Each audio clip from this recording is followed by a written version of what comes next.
Sampson and Associates President Andrew Sampson is here to discuss news from D&H and Extreme Networks, as well as the 2021 vendors on the Vanguard, plus a special guest interview with Zorus CEO Ian McChord on the implications of work from home and employee productivity monitoring. It's ChannelPro Weekly number 187, in it for the tea times. Hello and welcome to ChannelPro Weekly, episode 187. My name is Matt Whitlock, technology editor, online director, and your host of this fine program for folks like you. And who are you? You are the VARs, the IT integrators, the managed services, IT consultants, the managed security services providers. You are working in an industry that has more acronyms than you could possibly ever define yourself. And that's who you are. If you are a professional race car driver, I encourage you to strap us on, because we will help you focus and drive that car, hopefully not into a wall, but be more. I don't know what the hell I'm talking about anymore, Rich. I am losing my mind, but rightfully so, because we got an awesome show lined up for you. But let me first introduce the man of the hour, the man who is finally back after ditching me last week. How dare he? Executive editor, Rich Freeman. I am back. I'm happy to be back. And for the portion of our audience that is watching on video, you would never know it to look at me, but I am back from a week out in the sun. Yeah, that certainly doesn't look that way. Did you slather yourself in enough sunblock that you were like the walking sunblock blob, or were you just indoors the whole time? What happened? No, I was outdoors a lot. But your first guess was correct. I mean, so I was in Palm Springs. I wanted to go someplace hot and sunny, and gosh, Palm Springs is hot and sunny even this time of year. And I made sure to cover myself thoroughly in sunblock. So what did you end up doing? So I'll just ask, since we're all curious. So you were in the sun. What did you do with yourself for the whole week? Did you see any sights? Did you just sit in a chair on the beach the whole time? What'd you do? Or sit by the pool a lot. Yeah. And my vacation plans, my vacation activities, I think probably strike a lot of people as really dull, because they'll ask me, well, what did you do? Where did you go? And it's like, I did very little. And that is the plan going in. So in a normal year, I'm like flying 100,000 miles. I'm running constantly all day. So when I go on vacation, I want to stop doing things, stop moving, stop doing things. And that's exactly what I did last week. Is I stayed in one place. I had books, I had, wine, and I just stopped moving, and it was great. There's an old famous quote from an awesome movie that I love called Office Space, where he says, "I did nothing, and it was everything I thought it could be." That is the way to have a vacation. Well, awesome. Well, I'm glad you're back. We had an awesome show with Manuel Palachuk. For those who missed it, it was just me and Manuel, but we did okay. I put on my best Rich impression and tried to deliver the news as best I could. But Rich, it's not the same when you're not here, so never leave me again. I promise. No, I'm glad you're back. I really am. So awesome stuff. And I'm glad that we have another amazing guest host this week. So excited to have him on. One who's been in the industry for quite a long time. In fact, in 1971, he founded Sampson and Associates to provide customer support, networking applications, and security for small and medium-sized businesses. Now, given how those things have changed over time, they've been able to successfully transition to new technologies and business models during that time. Please welcome the president of Sampson and Associates, Andrew Sampson. Welcome, Andrew.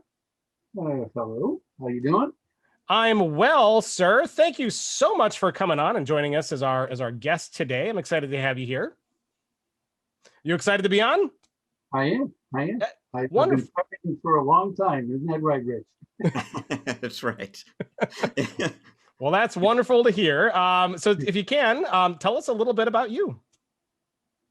Well, as you said in that little brief statement there, we're actually celebrating our 50th business anniversary this year. So we started in 71. We really started in 70, incorporated in 71.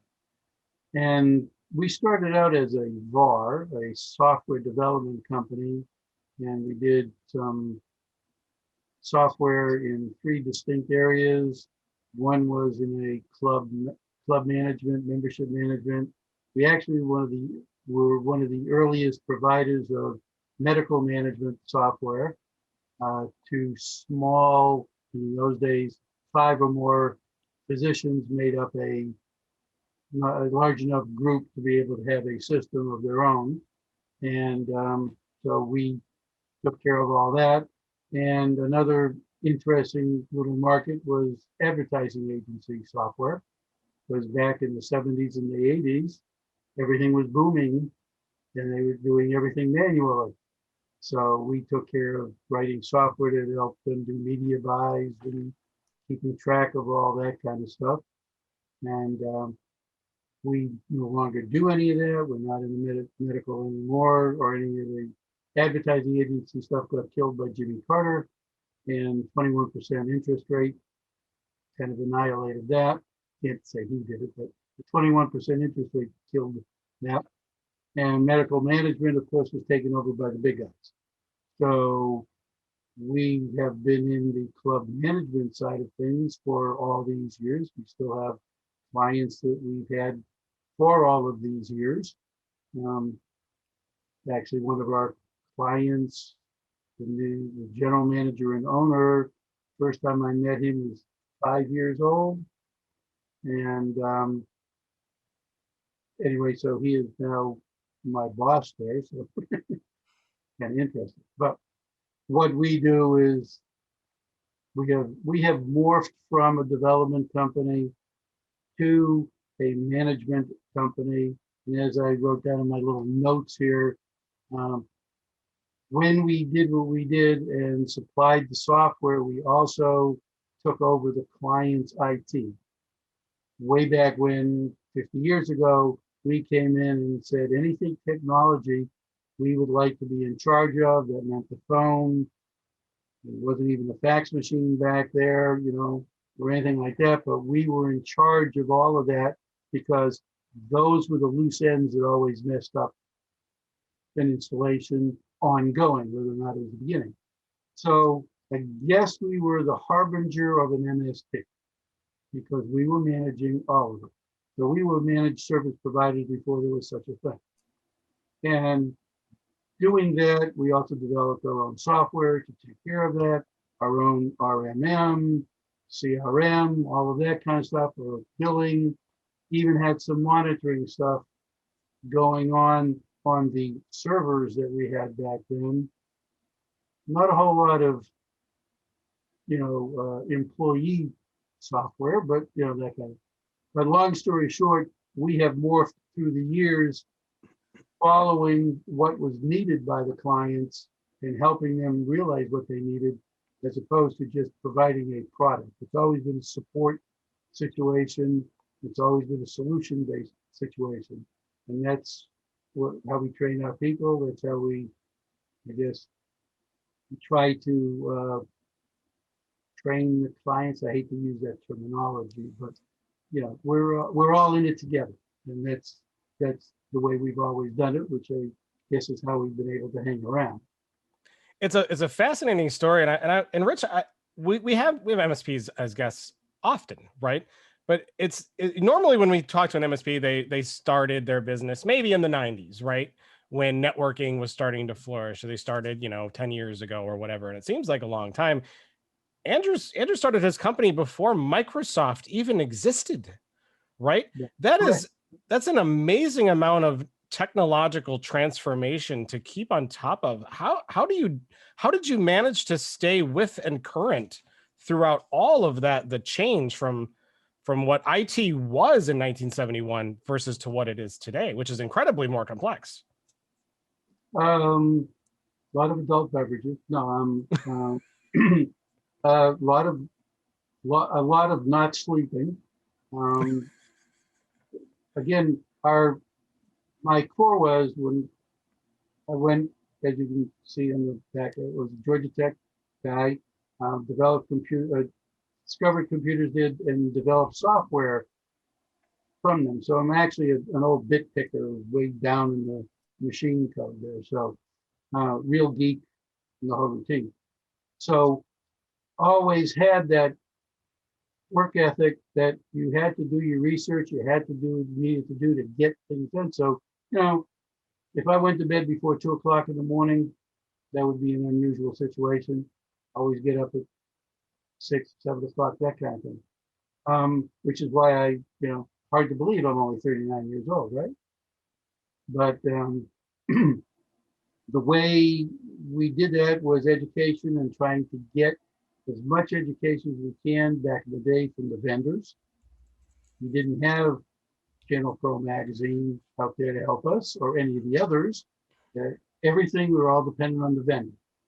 And that's how we did it. And we hired good people and educated the good people, and then tried to keep our ears open as to what it was the clients or the potential clients were starting to be interested in, or something that we could lead them in the direction of. So networking was something that we took the clients to. When I say networking, you guys are both too young to know what CPM is, or the Xenix operating system is, or anything like that. But we developed our software and wrote it, and it was running on that. We had medical practices running on machines that had, 8 megabytes of memory kind of thing, and a diskette that had, and they ran a business. We ran businesses on this stuff. So that kind of thing is what you do, and then you grow it and you take advantage of the technology that's there. 8 megabytes of RAM. You'll never need more than 640K, Andrew. Well, the first mainframe I ran on, I did development work on, was for Honeywell, and they had 8K of memory in their mainframe and a 10 megabyte hard drive on their mainframe. And a bank ran on it. Hard to believe, isn't it? That is crazy. Yeah, that was a supercomputer. Yes, it was. We've been talking for ages at ChannelPro about the value and the payoff, the ROI of vertical specialization, and then along comes the pandemic a year ago, and there's been a lot of conversation since then about the wisdom of that strategy, because depending on the vertical that you're in, this could have been a bad time to be too specialized. And every time this topic has come up, the example that I or other people cite as, well, you certainly don't want to be in this vertical right now. The example is always hospitality. And I believe that is a vertical that you are heavily in. So, I mean, what has this last year been like for you? Well, actually, it's been very busy for us, because what we did was we helped our clients to be able to stay open and do what they do. Golf clubs, country clubs, social areas like that obviously suffered drastically. But golf is an outdoor exercise. So the way we were able to work with the clients was to make sure that we were able to get them the information they needed. We were able to use IoT so they could get the information they needed from the golfers that would not even come to the club because the club was closed, but they were going to play golf. So we meet on the first, they'd meet on the first tee, socially distanced, of course, and they would be checking in some sort of device instead of a desktop computer and things like that. So we had to have all this stuff ready or move to that and everything like that. And of course, since we had already had our clients set up for a lot of work at home already, because you have your managers, your clubhouse manager, he's not going to spend 18 hours a day in a normal environment, but now he's at home trying to work things out by remoting into the network that we have, and we had to change a whole lot of that too. So out of curiosity, you said that you work with a lot of smaller SMBs. How many of them that you worked with specifically didn't make it through the last year? We have, of the club side of things like that, we had 5 of them go down for the count, but they're kind of coming back. I mean, there were several of them that had to shut down for a couple of months just because. But and they weren't willing to do what they needed to do, like a lot of the others, help the employees hang around. I mean, we had clubs that the employees showed up for work, there was no work. It was their job to clean things. It was their job to do some painting. I mean, these are servers in order to get a paycheck, but follow the guidelines of the PPP, they were doing their thing. Plus the membership were very generous in helping them.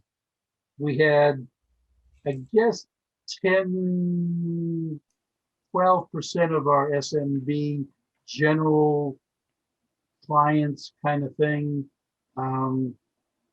small real estate offices, this, that, and the other, you know, they went down for the count again, starting to come back. But yeah, they got, the small guys really got hit hard. We had some small restaurants that we did POS work for and everything like that, that they just didn't stand a chance. Some of the bigger ones, we helped them do curbside pickup and how do you go ahead and interface with Grubhub and everything. But none of that was around. I mean, this is all manual stuff. Grubhub was pick up the phone and you call in your order. Right. You know, that kind of thing. And then not anymore. If you don't have it on here, you're dead meat. Seems that's true these days, isn't it? I have 8,000 Grubhub things from my webinars, you know, that we have. Get online for a lunch and learn, that kind of thing. Grubhub. Yeah, you know, it's funny you mentioned that because I always find it fascinating when I come across a restaurant that like doesn't have a website. You know, it's like, what do you mean I can't look at your menu online? Like that's just weird. And I run into that often, which is really, really strange. One more question before we move on the news. So I see behind you, you've got like there's like a picture of you. Is that like you throwing out a? Is that golfing or is that? Actually, that's a picture that has the three legends of golf: Arnold Palmer, Jack Nicklaus, and oh gosh, Tiger Woods. And it's okay. It was presented to me and that kind of thing. So of course you can't miss on the wall my magazine cover over here, right? Okay. We see your ChannelPro cover there. Are you a big golfer, Andrew? Do you like golf? I love golf. I never get a chance to do it.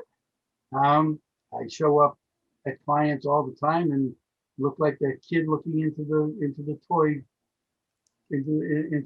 toy store. Look at everybody else out there playing while I'm sitting there working, doing my thing. So, but my clubs have moved out of the storage area, getting set to go in my car.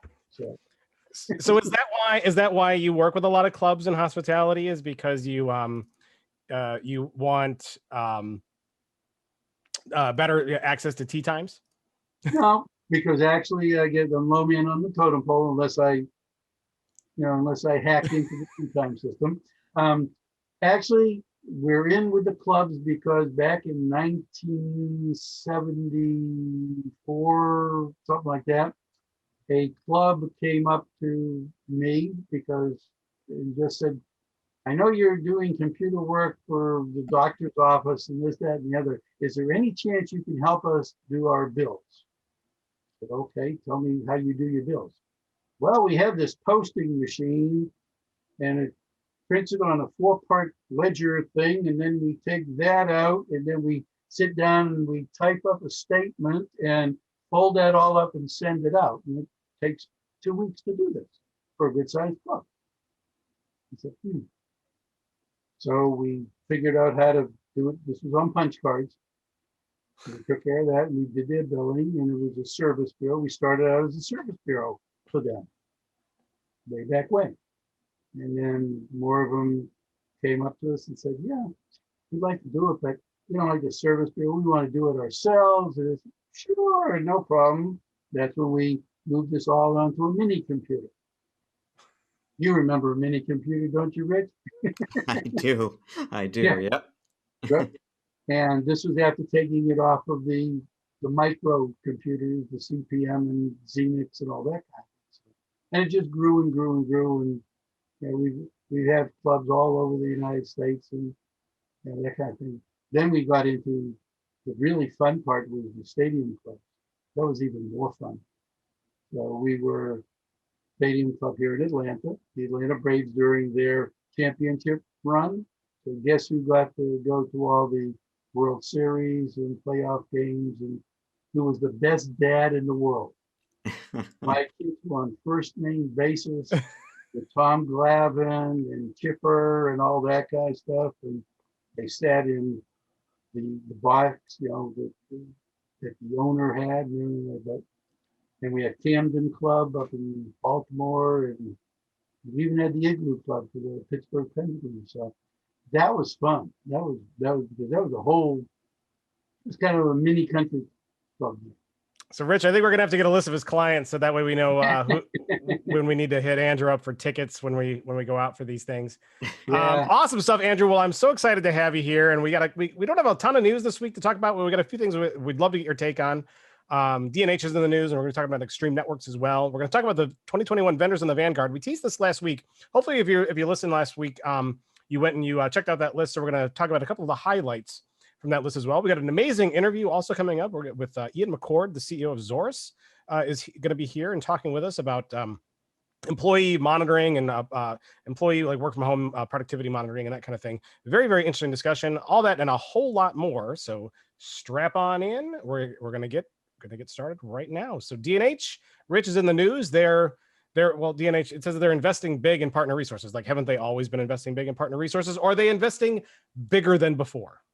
Bigger is exactly right. And so, this is an article that came out this week. I had a chance, first part of the week, to speak with Michael Schwab, one of the co-presidents of that company. And they've been kind of making their rounds of the media. They are, their fiscal year wrapped up at the end of April. They are quite understandably proud of the fact that they crossed the $5 billion mark on revenue in that year. It was a good year, really, for most people to be in the technology market, and they're no exception. 19% sales growth in the U.S., 15% in Canada.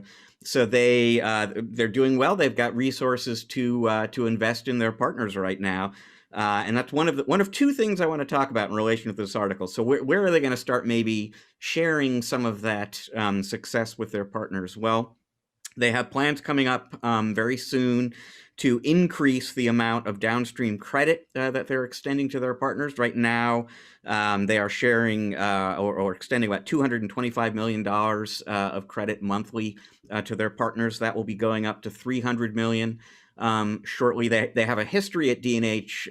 There's no sort of set list of criteria for who does or doesn't get increased credit capacity. It's a very much one-off kind of thing. If they believe you've got some untapped growth potential and that you're low risk to the balance sheet, they'll give you some more credit.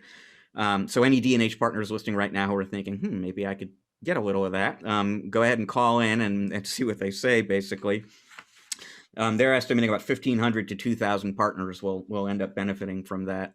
They are also hiring, and they've been hiring actually, at a pretty good clip for the last few years. They've been growing out their cloud organization, Pro AV, esports, but they're planning to hire 100 people over the course of their new fiscal year in sales support, and solution engineering positions. And how interesting is this? You think about the economy and the state of the economy and the uncertainty in this country the last year. They've spent a lot of this last year building a brand new state-of-the-art 750,000 square foot distribution facility, like a new core warehouse that they're going to be opening up, I believe, in September, if I remember right. It's about 2.5 times larger than the place that it's going to be replacing. Which they say means they're going to have more inventory on hand, less wait time, faster shipping time. There are going to be some supply chain services in terms of things like configuration that they can do for you on site. So they're looking forward to opening that up. By the way, I asked because I was curious, well, what did that cost you?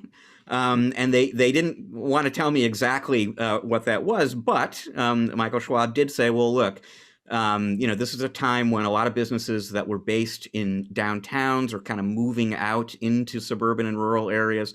Commercial real estate, generally speaking, is going for $100 a square foot and up. This is a 750,000 square foot facility. Do the math. This was expensive. And that's an investment that they made, in the middle of this kind of crazy year here. So that is sort of the core of the story that I wrote, just what you can expect from D&H in the year ahead, given that they've got a lot of momentum going on right now. But another thing that came up during the conversation that I thought was interesting, anytime you talk to a distributor, you're talking to somebody or an organization that is really kind of plugged in from a big picture, 1,000, 10,000 foot kind of perspective, the IT supply chain landscape. And so, they're not necessarily seeing this now, but they're pretty confident you're going to see prices start going up in hardware this year. And it's, and we're seeing signs of inflation that may or may not turn out to be persistent or pervasive in the economy now, but IT hardware could be one of those areas. And a number of reasons for that. Basically, there are commodity shortages across the board. There are logistical constraints, boats, trains, trucks, you name it. It's hard to get goods out to market right now. Demand is going up, and we've talked about this recently on the show. As people go back to the office, they're looking to replace the hardware they left behind a year ago that, it may have been outdated before and it's badly outdated now. So you start kind of adding all this up, supply shortages, demand increases, and I'll just read you the quote that Michael said at one point in the conversation. The manufacturers at this point probably have no choice but to reluctantly raise costs. That ultimately flows through the channel to a higher end user consumption price. So it is, most likely the end users as opposed to the channel pros who are going to feel that first and maybe hardest, but it will have an effect on the amount of spending, hardware spending that SMBs can do if it's just going to cost more to buy new PCs, buy new webcams, upgrade the servers, etc. So hardware is not dead, No. as you're saying. And I was sitting there thinking, trying to rationalize a $5 billion fiscal year. $5 billion. That's higher than the GDP of a lot of countries. Come to think of it. In fact, Rich, Andrew, let's play a little game. The game is going to be called D&H has a higher GDP. We'll just say GDP for a comparison than what country? Name a country you think has less output or has a lower GDP than D&H. Rich, we'll start with you.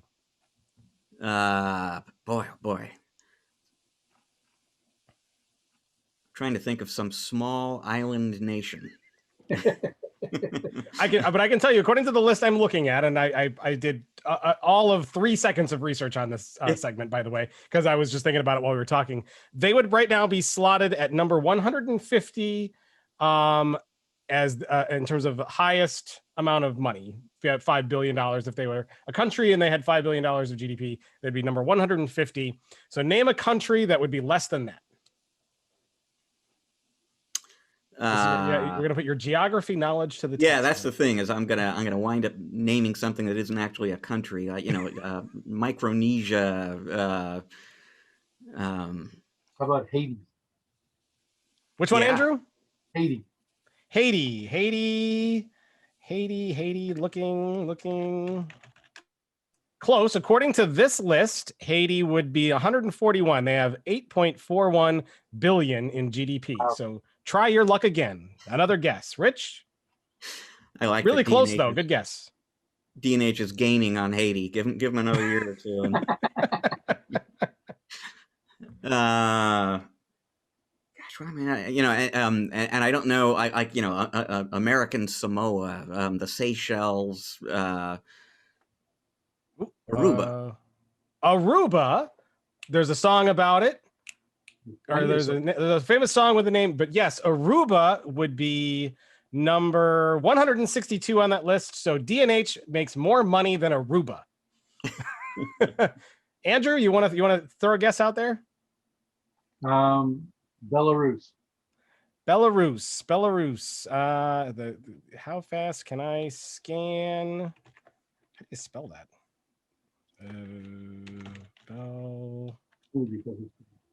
Oh no, actually they make quite a bit, believe it or not. 54.46 billion in GDP.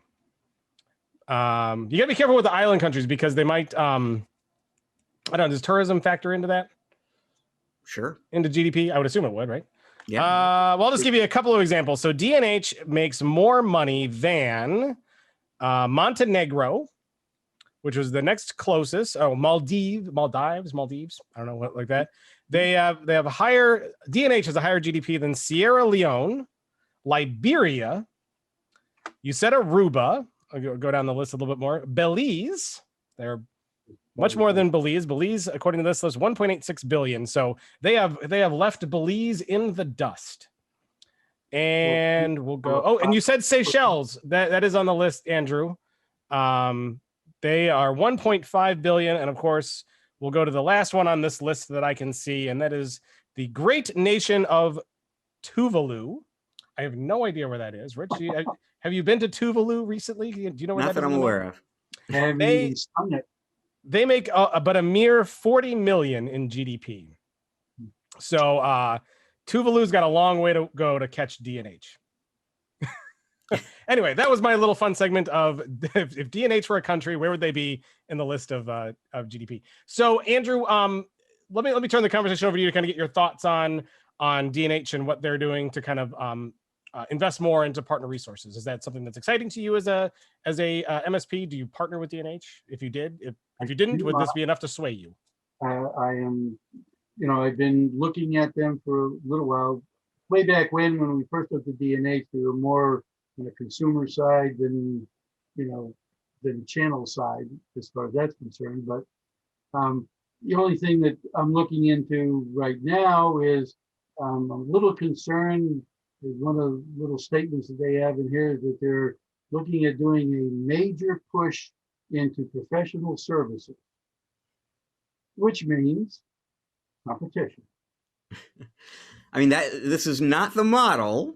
At least the idea is supposed to be that they will supplement, or complement what. So if, for example, you thought, this Pro AV market is really kind of interesting, but I don't have anybody who knows anything about it. How do I get into Pro AV? The idea would be that, the pieces of that job that you don't know how to do, they can do for you, but the customer relationship is yours, et cetera. Well, we have availed ourselves of some of the professional services of other of the Tech Datas of the world, the Synexes of the world, where it was easier and less expensive to let them do some of it. We didn't have the expertise, or we honestly couldn't find a partner to work with, which we prefer to do. I'm sorry about that. And as long as that's kind of what they're talking about, but I do know that some of the distributors have looked at just like our friends at Dell, who they're not distributors, but they are competitors, even though that kind of thing. So that's nothing new. This has been going on for decades.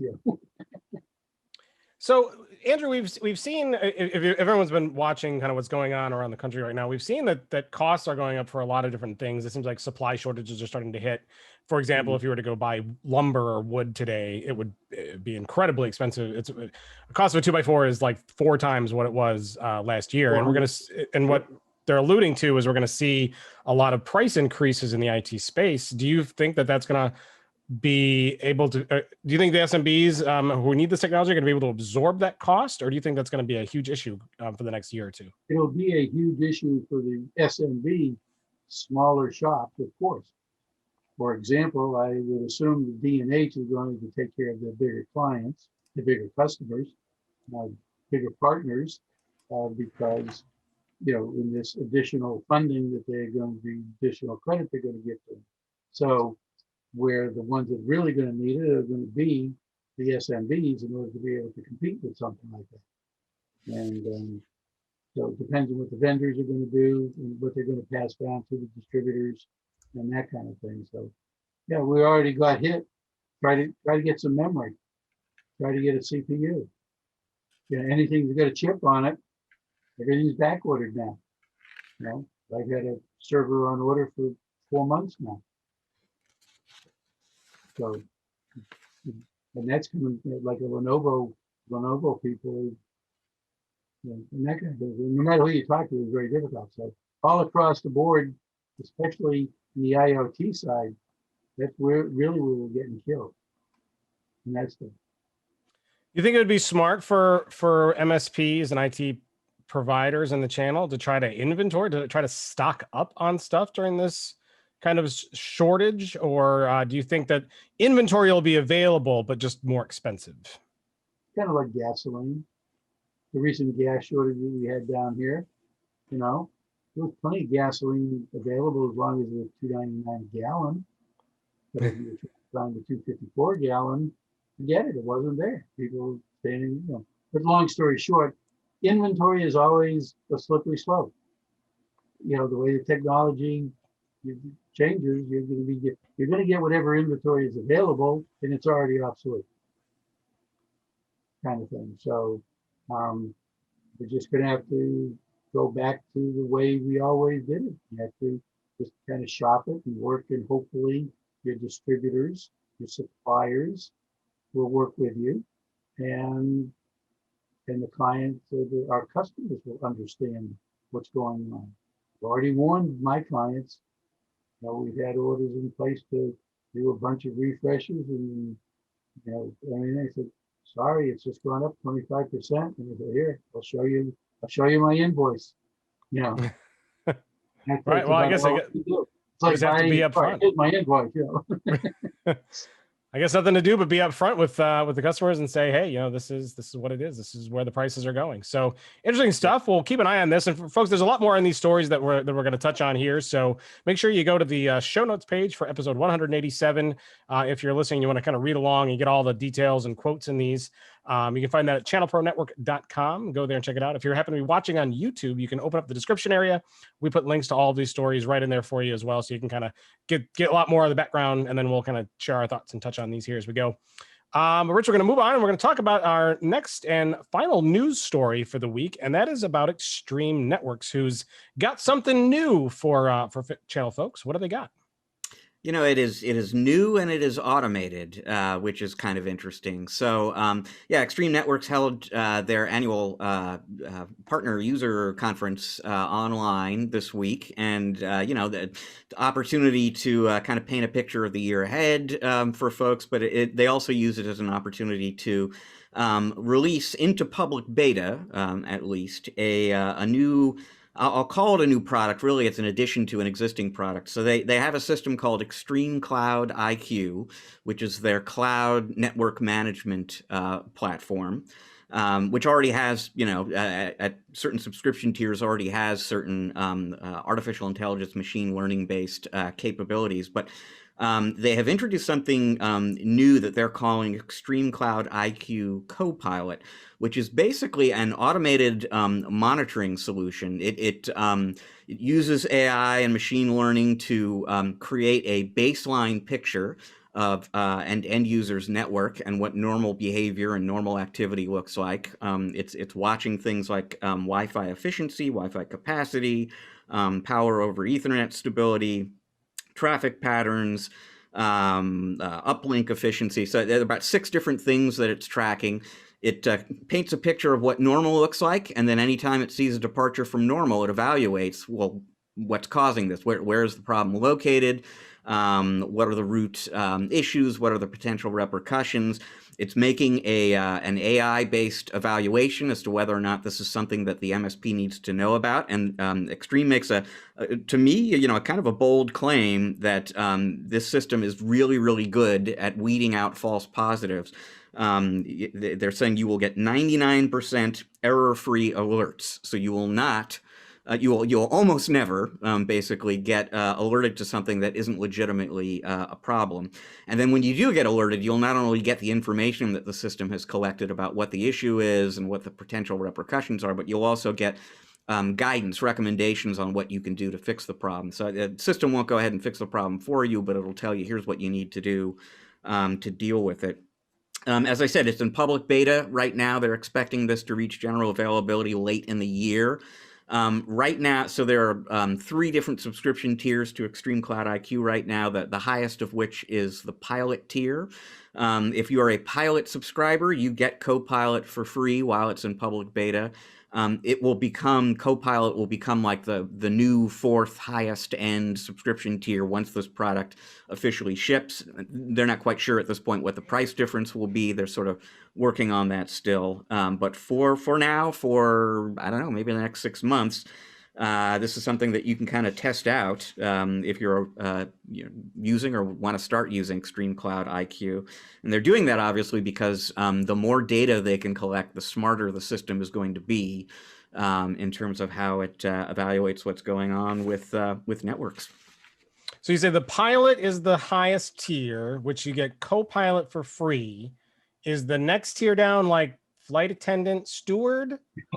And then below that is like the luggage guy. What's the ranking below pilot? You know, the funny thing about that, I think the entry level tier is something like Connect, but the middle tier, the one below pilot, is Navigator. So it is pretty close. So we're and then is there air traffic controller? That could be another tier. Yeah. Andrew, what other tiers should they have to kind of keep this whole commercial airliner kind of motif going? I think I finally got him. He's laughing. He can't. Yeah, you got me on that one. Just trying to remember what the name is of a 2-prop single, a private plane. I can't remember the names of them. That would be right up there. So. Ooh, we could get a gunner tier, like the old biplanes. They had the gun on the back, could be the gunner. Marshal? How about a Sky Marshal? You don't find many guns on commercial airlines these days, though. Only Sky Marshal. So awesome. So let me go back to the story at hand, which is all about Rich. There's other tools that we've talked about that do this kind of thing, establish a norm, a baseline, and then kind of alert you to deviate. Is their AI smarter than those? What are they saying their differentiators are here for this product? I think, and this is actually a significant piece of the story on this product that I didn't touch on before. I think what they would probably flag, I mentioned that there is an AI engine that's kind of making this work. They call that an explainable AI engine, and it's designed, that term is designed to call attention to the fact that their AI simplifies things enormously so that you don't have to actually have a lot of technical skill to understand what's happening or what to do about it. And in fact, that's part of the marketing around this product, is that if you are a channel pro, utilizing this product will spare you from having to manually keep an eye on networks yourself. You'll get alerted when there's an issue that you actually need to deal with. You can do other things most of the time. But they're also saying, if you've got a customer who has either no IT staff or an overstretched IT staff, or they have a satellite office somewhere with no IT on site, this product is actually easy enough that the office manager, the receptionist, who is de facto in charge of IT, can get the network back up online if there's a problem, just by kind of following the instructions that this explainable AI technology is providing them. Again, another bold claim, but a very interesting one. We've heard that Microsoft for years, so easy. Yeah. Andrew, do you deploy a tool like this for your clients? Do you have kind of an automated monitoring analysis, but one that kind of looks for patterns and learns what normal is and then reports on? Or is this a new area? We have a couple of situations that we handle. One, we have our own in-house developed that we've done, for decades for those smaller clients that just need, we do triggers and alerts like that. No AI, obviously, but it's more of like an early version of ConnectWise or Enable or any of those things. We do use some of these other newer tools in some of our more sophisticated shops that have larger geography and a lot more devices to worry about, and even more important, more people to worry about and how they're using it. So yeah, we do. Of course, I'm looking at this particular product here, and this one doesn't come close to fitting in our wheelhouse, because this is Enterprise Plus level. This is really, infinite enterprise is what they're calling it. So, 5-user, 10-user shop is not an infinite enterprise. So maybe we can come up with a level way down, but I just haven't come up with a airplane relatable level for the 5 or 10 user folks. So we have the jet version. We need the propeller version. Is what Andrew's saying. Piper Cup. I just came up with. How about a Piper Cup? Here we go. So are they saying this is enterprise targeted, or does this have SMB applications? I don't know what the pricing looks like on the those 3 existing tiers right now.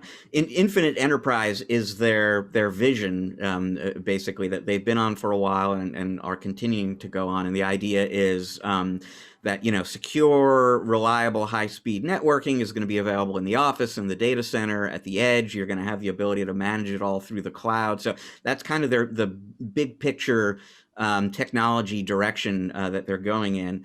And I think that the enterprise piece of infinite enterprise is not necessarily meant to convey that you got to be a big business to tap into this. They certainly have SMB partners and therefore plenty of SMB end users, but I can't really comment on how expensive, for example, the pilot tier of Extreme Cloud IQ it isn't. Does that fit the 5 to 10 person shop or not? Yeah, I guess we'll have to see how they evolve that over. Now, Rich, one other question too is because you said that this product establishes a baseline and then it reports when it deviates to normal. Does the AI keep that baseline up to date? Because normal changes as things become normal, or does it lock into what it learns and then just report off of that? I don't know exactly how often it updates or how it updates, but I've got to assume in any of the in security solutions, for example, that are kind of behavior based and they're looking for behaviors that are out of the norm. I got to assume any of these systems have some means of evolving what normal looks like over time. I just don't know how continuous that evolution is.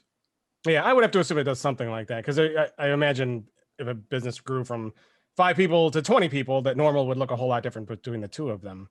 And the last thing I'm going to end on this is a recommendation, suggestion for those who do extreme networks and have this tool. They should include a free bag of peanuts with every subscription to the pilot tier. But that would make sense. Well, yeah, not a big one. Those are like a tub of Planters. Just one little tiny bag of peanuts for every subscriber, just to really sell it, bring it all home. Rich is giving me this like. You can't get a bag of peanuts on an airplane anymore, so why would they give them out? Well, I guess that's really, they give little bags of pretzels now, don't they? Right. Okay, so a free little bag of pretzels that are like, not expired, but a little stale, and then that's perfect. That sells it right then and there. Exactly. I love it. Rich is on board. Rich, you're excited. You're going to get a little bag of pretzels coming up here pretty soon, aren't you? Yeah, well, and in fact, on vacation, I that was my first flight in a long time, and it was in that case, it was a little bag of crackers. Ooh, a little bag of crackers. Were they stale or were they at least somewhat fresh? Well, you were spot on. Just a touch stale. That's what makes it just a great experience. You got to have it just that little tiny bit. But you're also going to take. I know we're going to get to the vendors in the Vanguard, but you're also taking your first work-related flight soon. Why is that, Rich? Why are you getting? Why am I getting on an airplane for Christ's sake? And matter of fact, as we're recording this, we are just under 2 weeks away from our very first SMB forum event at Channel Pro in over a year, since March of 2020, that will include a live in-person audience. We're the two of us and most of the Channel Pro team. We are all flying into Dallas, Texas. I know I get there on June 7th. I think you get there the day before that. And that is to prepare for a show that we're going to be doing on June 9th. If you are in the Dallas area, events.channelpronetwork.com, check it out, because I believe we've still got capacity to get folks in the room. But if you don't want to go to the hotel and join us there, this is the first of what will be 5 between now and the end of the year hybrid events that we're doing. So we will both have an audience in the room with us, and we'll be streaming everything as it happens online. You have the choice of whether you want to be there in person or online. And first business trip for me since March 2020. First chance to see a lot of people. I mean, a lot of the speakers at this event are people who I know from prior years and have seen at events, have spoken at our events, and so on. And I honestly cannot wait for this trip and just a chance to see everybody, and for the first time in a long time. So I know I'm very excited, and I hope anyone in the Dallas area, in Texas, anyone who's just itching to go to a Channel Pro conference again can come join us. Yeah, and do try to join us in person if you can. That'd be awesome. We want to finally feel like we're getting a little bit back to normal. We will not have little tiny bags of stale crackers or pretzels, but we will have lunch and a great expo hall and all kinds of great stuff that is going to be awesome. But of course, if you're not in the Dallas area, or if you just can't get out, like Rich said, we will have a virtualized version of this event running simultaneously. You'll be able to see what's in the room and interact with us that way, assuming everything works as it's supposed to. There's a lot of new going on with this show, Rich. So cross your fingers that everything works out well. Events.channelpronetwork.com. Check it out. So Rich, for Atlanta already. Oh, sorry. What did you say, Andrew? I said I'm signed up for Atlanta already. Oh, Yeah. awesome. Are you planning on attending in person? Absolutely. Woohoo! Oh, that'll be great. I'm looking forward to seeing you then. Rich, when are we in Atlanta?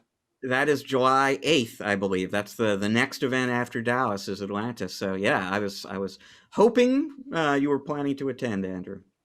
Awesome. Oh wow, that's a quick turnaround between the two shows. That'll be fun.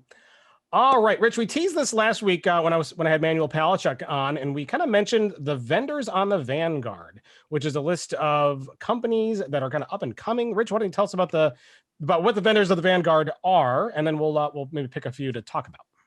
Okay, so this is an annual milestone on the Channel Pro editorial calendar. We've been doing this every year for quite a number of years, I think, at this point. And essentially, if you're on the editorial team at Channel Pro, you're bumping into, I'm remembering a conversation I had with the Forrester analyst Jay McBain a few years ago at this point, probably 3 years ago, when he said there were 100,000 vendors in the IT industry, and it's on its way to 1 million. It's like 100,000 and growing.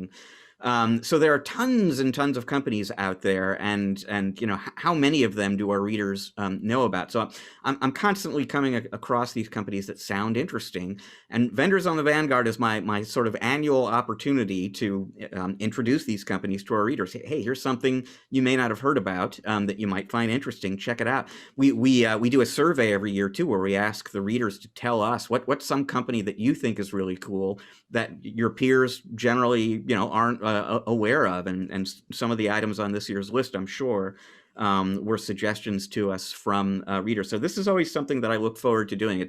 It's a lot of fun to come across these like you said, underappreciated, emerging, new, up and coming kinds of vendors out there. So Rich, why don't we take a look through the list? And Andrew, I don't know if you got a chance to peek through the vendors on the Vanguard list as well, but why don't we just kind of highlight a couple of them that we found the most interesting, or Rich, a couple of the reasons why you thought they were a unique fit for this year's list, and then we'll send everybody to go check out the rest of them. So Rich, go ahead. Okay, I'll dive in first. Now, it will not come as a surprise to folks who are listening or watching right now, given the two top technology trends in IT over the course of the last 12 months. There's a lot of cloud and a lot of security on the list this year, and cloud management in particular. But I'm going to start with a security vendor, and it's a company called Cobalt. Now, we had an article by an MSSP named Bruce McCulley. He wrote a piece for us that appeared on our website just within the last few weeks, where he was kind of talking about how do you get a customer bought into making the investments necessary to do zero trust security, for example. And he said, a really great way to do that is to conduct a penetration test with the customer, show them where the vulnerabilities are and where exactly where you would get hit if an attacker came after you. And that, he has found, can be very persuasive with customers. But what if you don't know how to do a full-blown penetration test? And penetration testing is one of those things that the security experts will tell you you really shouldn't be trying to do against networks that you manage anyway. Nobody can kind of properly pen test their own system. You need an outsider to do that. So Cobalt offers what they call pen test as a service. So here is a third-party provider that you don't have to pay a giant arm and a leg to. They've got a whole bunch of thoroughly vetted white hat hackers on staff who will come in and do the pen testing for you at reasonable rates, and just a timely and interesting kind of offering, I thought. Interesting. Andrew, did you get a chance to scan through the list and pick one out? I did. There were a couple of them that kind of attracted my attention. One of them was called Crypto Stopper, and the other one was Morpheus. Yeah, so Crypto Stopper was one that I was going to bring up, and I really like what they're doing because there's so much effort and energy put into the prevention of things like cyber malware attacks and nefarious folks breaking in to try to stop them from getting in. But there's also this kind of inevitable sense that sometimes no matter what you do, someone eventually is going to penetrate and get through. And what I like about Crypto Stopper is that it has a very interesting approach to try to block ransomware, which is like the honeypot approach. So what it's going to do, it's going to scatter a bunch of files across the Windows servers, and then it's going to wait and see if any of the second any of those gets encrypted, it's going to basically detect it, isolate it, block it off, and stop it right then and there. So you have this kind of really early warning detection device that can let you know if you've been penetrated almost immediately. Is that kind of how that works, Rich? It is, and it's from my perspective, it is an ingeniously simple kind of approach, and a very we were talking about artificial intelligence before, and you think about the money that security vendors are pouring into these very sophisticated systems that are watching the telemetry and looking for behavior and it's a much simpler but very effective approach that Crypto Stopper came up with, which, like you said, they toss a whole bunch of Word docs all over the network, and then they keep an eye on them, and the instant one of them gets encrypted, they just shut that endpoint off. And they, if you go online and look this up, they can kind of show you, in case you're thinking, well, geez, by the time one of these, sentries or whatever gets triggered, it might be too late. They can kind of show you how fast, you put enough out there, right? And one of them is going to get hit very, very early on in an attack. It's just a very different approach to the anti-ransomware challenge. And yeah, I thought a really, again, very simple and ingenious one. Yeah, now, Andrew, you also mentioned Morpheus. What did you find interesting about that one? Well, Morpheus seemed to be offering a big repository of services that you'd be able to go to one place. And one of the things that attracted my attention was the fact that they were talking about being able to, do let me go back and see if I can use their terminology on this thing. The bare metal stuff and all that. I mean, it's just a place to go to be able to let you, handle your recovery in so many different ways. So again, going along with what you said, you're going to get hit. These companies are going to get hit. What do you do after they get hit? And that kind of thing. Everybody's got backups. Everybody's got 800,000 backups. Even the the pipeline people down here in Atlanta had a backup, right? Wrong. Absolutely amazed me that they didn't have an air gap server or anything like that. But, not like they didn't know that it was going to happen one of these days. But anyway, so yeah, they seem to offer it. And actually, a lot of these companies on this article here are out there actively reaching out to us partner types. Lots of webinar offerings and everything like that. Morpheus has been in touch with me a couple of times, and I've looked at one of their webinars, and a couple of the others have been in there too. So Augment is another one that we've looked at, and that kind of stuff. So that was one of the things that attracted my attention on the Morpheus. As it should. Very interesting. Rich, I think we got time for one more. Do you want to pick out one more to talk about? Yes. How about Triify? And the tria in Triify is meant to evoke triage. And this is a tool basically for triaging a help desk call, basically figuring out what's going on. And what I think is interesting about this, I mean, Manuel Palachuk was on the show last week, and we both know Carl Palachuk, his brother, very well, and they're big believers in checklists and doing things in a uniform, rigorous kind of way, and that includes, the triage process in terms of asking the right questions in the right order to make sure you're collecting all the information that you need and that you can make an informed decision about what to do with this the support issue that's coming in. And so that's what Triify does basically, is it allows you to record essentially a checklist, a process for the things you ask and in the order in which you ask them, and collect that information. If it's being used by an experienced help desk technician, it's going to make sure that they don't miss a step by mistake and kind of keep them on track. But if you are running an MSP where maybe the first person who takes the support call isn't a tech, it's somebody with, again, like the office manager or the reception, or sometimes they have to answer the phone, collect information from the customer. Okay, what's wrong? We'll get back to you, sort of a thing. You want to make sure they are asking the right questions too. Triify makes sure that you're saving yourself time, you're responding to the issue faster and more efficiently by getting the information you need up front.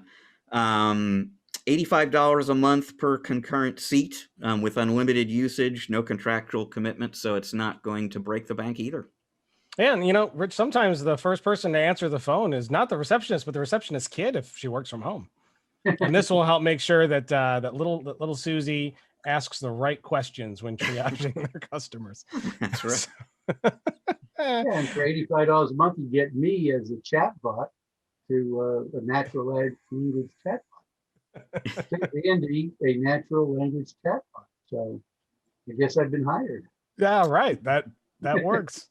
Well, very good. So there's a lot more on this list, folks. We encourage you to go check it out. There'll be a link here in the show notes page for episode 187 at ChannelProNetwork.com. If you're watching on YouTube, open up the description area. Hey, let us know which companies in here that you found the most interesting. Send us an email, podcast@ChannelProNetwork.com. Or if you're on YouTube, leave a comment below in the comments area so we can check that out. Tell us what you found interesting and why.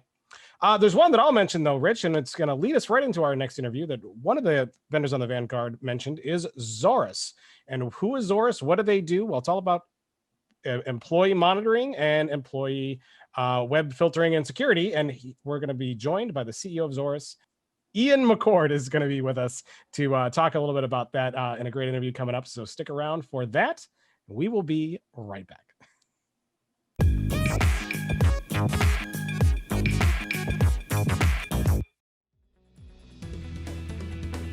Ready to grow your business in ways you haven't even imagined yet? Tune in to B2B Tech Talk, Ingram Micro's global podcast, to hear what's next in the IT space. Industry leaders, subject matter experts, and more share their valuable insights to provide listeners with the best growth opportunities, with some interesting stories sprinkled in along the way. Listen, subscribe, and follow B2B Tech Talk wherever you listen to your favorite podcasts, because it's time to imagine more.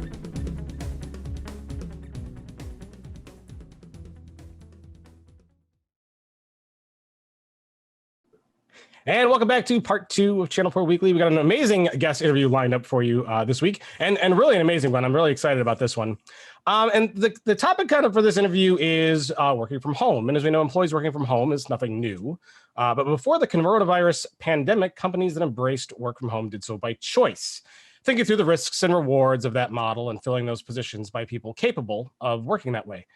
Today, however, a great deal of companies have been forced to allow more of, if not all of, their workforce to go remote. And that's brought around significant concerns about things like employee productivity and security. Now, Zorus is a company founded in 2017, focused on providing MSP solutions to help customers deal with those exact challenges. Please welcome the CEO of Zorus, Ian McChord. Welcome, Ian. Thank you. It's great to have you on. If you could, tell us a little bit about you and your background.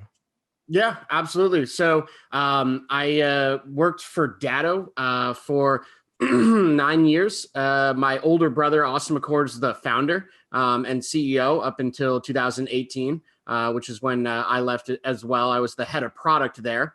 I went out to Colorado and did a startup in the MarTech space, which the coronavirus actually made that a lot more difficult. It was in events. So I was looking at some new ideas, and that's when Zorus called me and said, hey, we're growing quickly, and we'd love to have you help reshape the team and scale us into the next chapter. And the timing was serendipitous. So I said, let's do it. Very cool. And so tell us a little bit about Zorus. You said you came from Datto, and most of us are familiar with your older brother's work. And you were there for a long time. You were instrumental in a lot of the growth there, from what I understand. But tell us a little bit about how Zorus began, because it kind of was spun off from people from Datto. Yeah, so the head of R&D, Gregory Gage, who's a friend of mine and actually graduated in the same high school class as him. He left Datto because he really wanted to start this sort of WAN. It was kind of like cloud-based WAN that he was thinking about doing, and some optimization there, and then and ultimately that was the genesis of Zorus. And now what we're doing is the proxy-based content filtering as well as the productivity monitoring, which are both very relevant for work from home. And they're great products for MSPs to be helping their clients with. So tell me a little bit about what it was like working with your brother at Datto, because like I have a sister, and I think if we ever worked together, we would probably have killed each other long before we ever had any semblance of success. What was that like, and how did you get a good working relationship to make that happen? It's tough. It's hard. And you got to strike a balance early, and you got to understand, how to respect each other while still being able to, give each other feedback and criticism. And I think that, you're definitely held to a higher standard, because nepotism is certainly something that's on everybody's mind, especially when they first start and they see, okay, oh, it's the brother, like, oh, okay, like now I know why he's here, but at the same time, we're very different people, and that helped. Because if we were the same people, or if we had like this really kind of bro relationship, then I think it would have been a lot more difficult for everyone else. But we had a really professional relationship, and actually I'm continuing to work with him. He's a big investor in Zorus and sits on the board. So did you decide a lot of these things like when you guys were kids, like you would decide things by pillow fights, or how did you guys figure all that out? We certainly didn't figure it out when we were kids. But the only balance we struck was that he was much bigger than me. He's 4 years older than me, and he's like 6'4".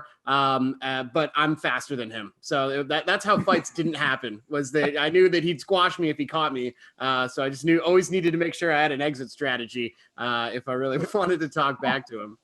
Keeps you quick and nimble, huh?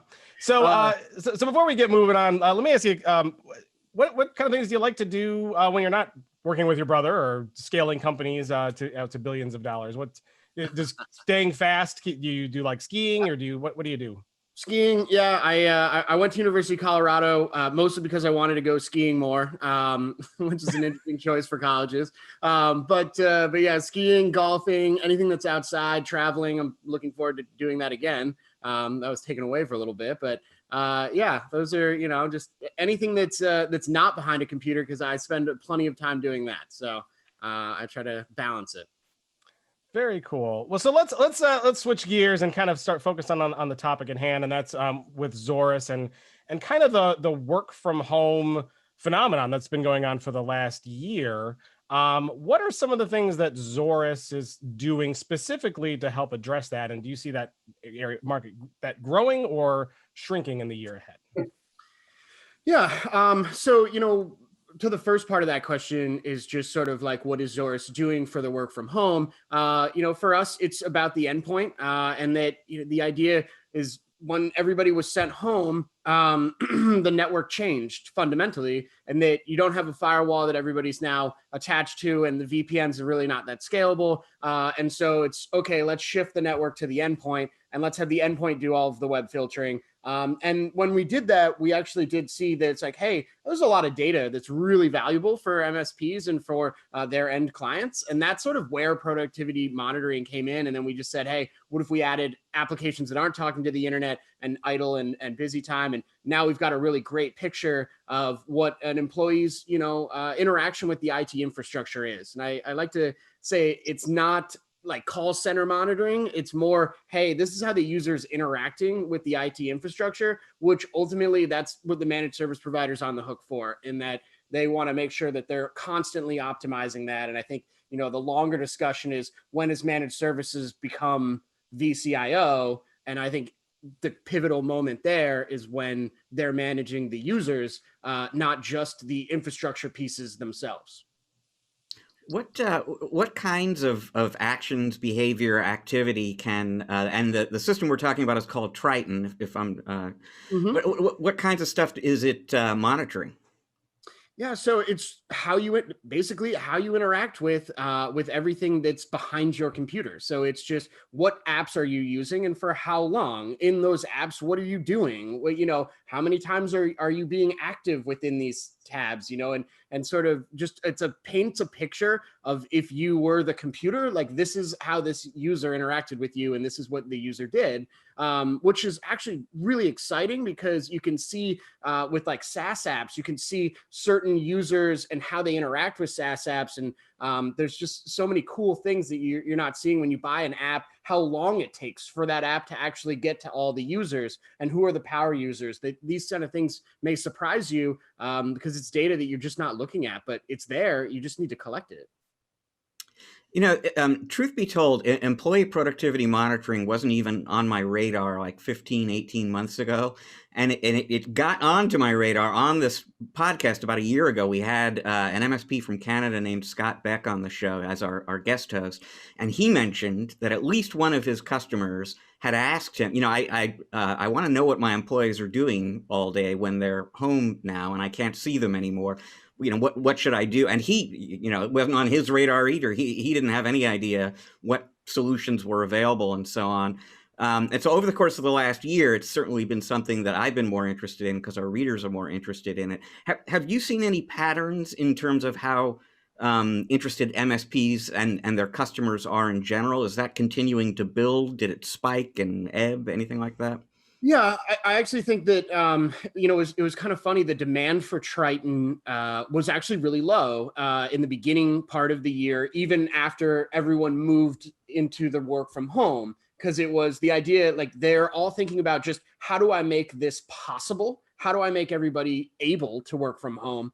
And now that they're going like, okay, this is kind of here to stay. This isn't really temporary. The office is just going to be different, whether it's hybrid or it stays work from home. Now they're thinking, okay, how do I like optimize this? What are the things that I can do now that everyone's stable? How do I make this scalable? And they're just now seeing managers struggling.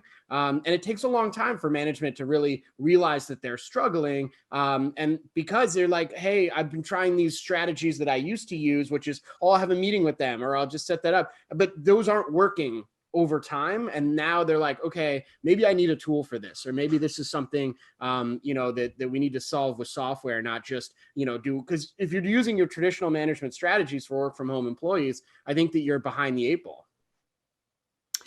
Andrew, I'll put you on the spot just a little bit here because you're the one channel pro in this conversation here. I mean, are your customers approaching you with this need or concern at all? Well, actually, I was about to ask Ian if he found that the workers that are working from home, the type of worker, how do I ask this question? How do they feel about it, kind of thing? Well, this is really Big Brother is watching you, and I understand that, but that's not what my question was. The question was the type of worker that the client, your customers, are asking you to monitor. In our case, we set up all of our folks, all of our clients were immediately ready for this work from home because we had set them up years ago for it. The majority of our clients are in the hospitality industry, which is a 18 to 20 hour a day kind of thing, 7 days a week, and not everybody's going to live at the facility that they're doing their thing. And so we had all that taken care of. What we got was a very similar question was, how do we know that XYZ is doing what they're supposed to do? The question really wasn't that. It was, how do we know they're spending the amount of hours that they're billing, as a time clock employee, as opposed to a salaried employee? Salaried employees usually get results oriented. If the job is done, if it's done, if you succeeded in doing what you were supposed to do, then fine. We don't care whether it took you 10 minutes or 10 hours. An hourly employee, on the other hand, is something else. And I assume that would be the ones that they really want to keep track of. Yes, no, am I way off base? Yeah, so I would say it's like asking the question, which servers do you install the RMM on? It's like, well, all of them. Why wouldn't you just install it with that? Like that, isn't that essentially what you're doing? Is you're kind of watching over the entire staff. You don't have to be in it all the time. And it's, who do you pull reports on? That's more targeted. But if you're going to implement this, you implement it across the board. And I do think that the mindset has changed for work from home employees now. They understand that they're not pushing back the same way they used to, in that they go, okay, this is the trade-off. I get to work from home, but there's an expectation that management is able to kind of understand what I'm doing. Just like they were able to walk behind my desk in the office. No one ever complained that like, you're not allowed to go behind my desk. Like, you're allowed to, because you're working at that time. And I think that that's a fair compromise for employees to say, okay, I can work from home, but there is an expectation that they have an idea of what I'm doing when I'm on my, work machine. It doesn't seem that crazy. Well, my question was more as for the folks that are hiring you to do that kind of thing. The employees need to understand. Of course, they should understand that, you're hooked on to the company computer. It's as if you're sitting at your desk. So we have a right to watch what you're doing and that kind of thing. So I guess it's kind of like the insurance companies now wanting to put something in your car or on your phone to see how hard you brake, whether you run red lights, so they can increase your insurance rates or decrease your insurance rates. Same kind of thing, I guess. The amount of monitoring is scary. First, though, Rich, you are not allowed to go behind my desk, FYI. Just so you know. I think I'm going to go ahead and just address it, because we're going to dance around the topic, but I'm just going to be out there and say it. So human beings are not drones, right? And even though we expect them to be doing work when they're doing on their work hours, there's a lot of people that are probably not used to a whole work from home mentality. I think maybe more so now than before, but I think there's still a lot of people very new to the concept and have a very difficult time separating work. How do you deal with the amount of potentially intimate personal information that could be collected and seen and monitored? How do you deal with that? How do you square that? How do you train people not to do personal things during work hours, but ultimately it happens? What do you do? Yeah. So first off, on the product side of things, we purposefully left out some key features that other products do have, which one of them, the main one, is the screenshotting. Our product Triton does not have screenshotting, and I don't have it on the roadmap. We could add it, but I believe that opens more security than it provides in value. They open up their bank account, they open up something. You don't want a picture of that. You just don't. Like that's not relevant to you managing them, or that's just crazy. So on that side of things, we don't track it. And on the URLs, how much can you really get out of a URL? I suppose you can't really understand what they were doing on that site necessarily. I mean, you understand what the site is, and you can kind of get a picture of it. But I think that you skirt around a little bit of putting yourself in a lot of liability there, and then training your employees. I mean, again, it's just that's your management style. Your management style is the same. This is a tool that just helps you get more data and create less meetings with them, less status meetings, but your management style shouldn't change just because you implemented Triton. If they're getting their work done on a project basis, you don't have to look at Triton. It's just there. You don't have to, sit behind it and be like, oh my God, what are they doing? Like if they get it done, then who cares? But it is helpful for like a performance plan, because you say, hey, okay, like this person's really struggling, and then you open it up and like, oh, well, they got E-Trade going like the whole day. It's like, oh, okay, well, maybe it's like have a conversation, be like, hey man, how about buying an ETF and not looking at it? Can you imagine some of the conversations you might have with employees though? Like, hey, Billy, why were you on chipmunklove.com for 4 hours? What is that? Oh, well, that's just an Alvin and the Chipmunks fan site. But, I could see some very interesting conversations that might occur in the workplace.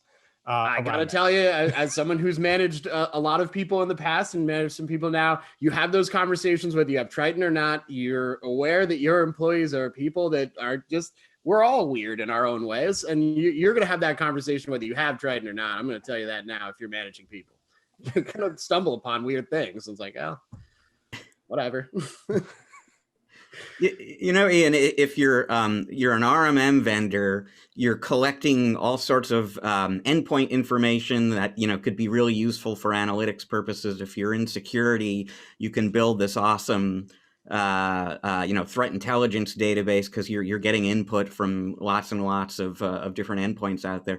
You're in employee monitoring, so you probably have one of the best databases right now about this issue, and there's a lot of debate about this issue right now. Are people as productive, more productive, less productive when they're at home? I mean, do you have any sort of insights you can share about what you're seeing?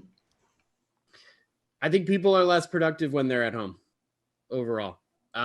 But I think the morale is improved, and I think it's better for some people. I think that the option, and I would also say hybrid employment seems to be the perfect. If you have the option to go to the office a couple days a week, that's sort of what we do at Zorus. I actually think that is the ideal. And I think that employees like that with the work-life balance. And but overall, what we've seen, is people when they're working from home, they don't work nearly as much because there's distractions. And, when you're in the office and you have kind of nothing better to do, like you kind of have to do work because you're just there physically. At home, you make a sandwich for 2 hours, you go do the laundry, you clean things up, you go interact with your house is filled with things to do. And so that distraction is hard for a lot of people. It's interesting you say that because people ask me that all the time because I've worked from home for well over a decade now, and people say, well, is it good? Is it bad? And I say, well, it depends, right? Like working from home is not easy because there's really what you just talked about. It's all about managing distraction. How focused can you be with everything else that you could be potentially doing? And now you say people are less productive at home. Do you think that that's going to change over the next year because people have been stuck at home, not only having to do their job at home, but their kids have also been home. Their whole family maybe have been home because they're all stuck quarantined together. Do you think that's going to improve over the next year? I do. I mean, again, I think it's people want to align the way that they are to the job that they want. Like we had this large swath of people where it was just, hey, you all have to work from home whether you wanted to or not. And that bucketed people who didn't want to work from home and knew they wouldn't be good at it, and they probably haven't gotten better. And then on the other side of things, so as we now escape the pandemic, I think there are people that will go back to the office and be happy about that and go like, that's better for me. And then there will be people that will stay home, and then there will be people who got the taste of it, and then yeah, we'll get better at it. And also, I mean, you know, not just to plug our product, but there are products that now are helping enhance the communication between the manager and the employee, and it's work from home software that helps you be better at working from home. And your manager is just as responsible as you are on your productivity, and it has been the whole way. And so this is a tool, you know, I think that managers need more tools so that they can make their employee or help their employees be, you know, more productive at home. You kind of touched on this a little bit earlier, but I mean, how do employees generally react when they find out their employer is going to be, you know, deploying this monitoring software? And what kind of advice do you give the employers in terms of managing that rollout process so that it goes as well as it can? Same thing that I give any manager: be honest. Please always be honest. Just tell them, hey, this is a tool. This is going to help both of us. You want to work from home. We need this tool long term, you know, and just be honest. Just tell them that, and that's the case. And I think that there is a really big shift, is what we've seen. There's a really big shift with employees in the accepting of this type of software, because they realize they could leave, but they'll go to somewhere else that will say the same thing to them. And in 10 years, is anybody working from home? Like the majority of people are working from home. Is there something that's on their work machine that's tracking what their productivity is? My bet is yes. This is something else that you touched on a little bit before when you were talking about what you do and don't track. But I mean, assuming that there are still people in the audience who are new to this product category and they're hearing about this need from their customers, what are some of the attributes or the features that you advise people to look for in an employee monitoring product that, you know, important to have? Yeah, I mean, I think that and this is sort of a bigger theme, but especially for managed service providers, it's important that you get something that's channel only, or at least has a good channel program. You know, I think that's critical, and you know, because there's two buyers here, I suppose. There's the reseller, which is the MSP, and then the ultimate customer. For the MSP, it's something that has some channel presence and will, you know, awareness for multi-tenancy management and all those kind of things. And then for the end customer, I mean, I think the apps are a really, really big issue that is being unaddressed, in my personal opinion, is SaaS apps, and just the wide landscape of all of these different apps, how they, you know, interact with each other, who's buying them, who's managing them. Like, I mean, I think that most companies probably have 30% more SaaS apps than they actually need, and they're paying for. And in some cases, it's just distracting people. And it's just, I'm always getting invites to be like, join, you know, Hotjar. It's like, who bought that? Like, and I'm the CEO. I was like, nobody asked. I was like, what are you guys doing? And like, oh, well, this is important. It's like, okay, like, it's hard to say no. But I think that Triton actually has become beyond just the employee tracking. It's about how the employees work with the apps. And I think that you want a product that's aware of the apps, so you can kind of, you know, get to a deeper issue than just this person's lazy, to more like, this person's got 12 apps. How could you be good with that? Like, we need to help reduce the amount of, you know, kind of contact switching that they're doing, or something like that. Ian, a quick question. Do you market this as employee tracking, or do you market as productivity analysis? Or, you know, obviously you can understand the question as to how it's presented, right? Yeah, I mean, we say productivity monitoring. You know, like we don't go out with like, hey, look at our big brother. This is great. It's Big Brother 5. Right. Now with more tracking. You know, so, but I think people understand what they're buying. Well, again, on the employee side, they are now so sensitive to all of this now because of these things, and they've been warned they're being tracked on this, and you know, Google is watching everything they're doing, so they can spill over into that side, and it gives your prospects another battle to fight with their employees. Yeah, I mean, I would actually ask the question, are they more sensitive or less? because I think that they talk about it, but in reality, if I was to talk to myself, maybe even 15 years ago, be like, hey, by the way, when you mention things, you're going to get ads for it. Like when you just say something, like when you just search for things, I'd be like, no way. Like that's totally not okay. But we just all kind of accepted that just like, yeah, well, what are you going to do? Yeah, you know, in 15 years, you're going to have speakers all over your house with microphones that are going to be listening to everything you say. You're okay with that, right? 15-year-ago you was probably not. Oh, I'm sorry, Alexa, be quiet.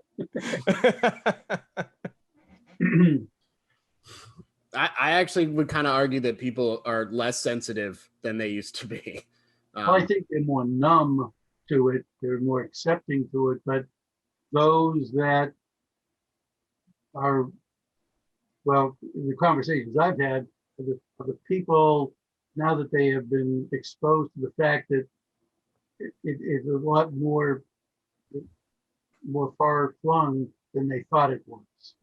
That now, the thanks to social media, say, hey, did you know this, and that kind of thing. So it's just, sorry, I'll shut up. No, I mean, you're right. I'm just saying, because I know that when we did something similar to that, at one of our clients, like we were doing a beta rollout of another company's software a couple of years ago, and it was strictly in, watching the internet and everything like that. That was all we were trying to do, is keep these people from clicking on attachments and nonsense like that. They were incensed. How can you be doing that? Then when we point out, did you know that Google knows what you had for breakfast and who you called yesterday, and that you like to surf the adult websites? Did you know that? That kind of thing. Okay, now I'll shut up.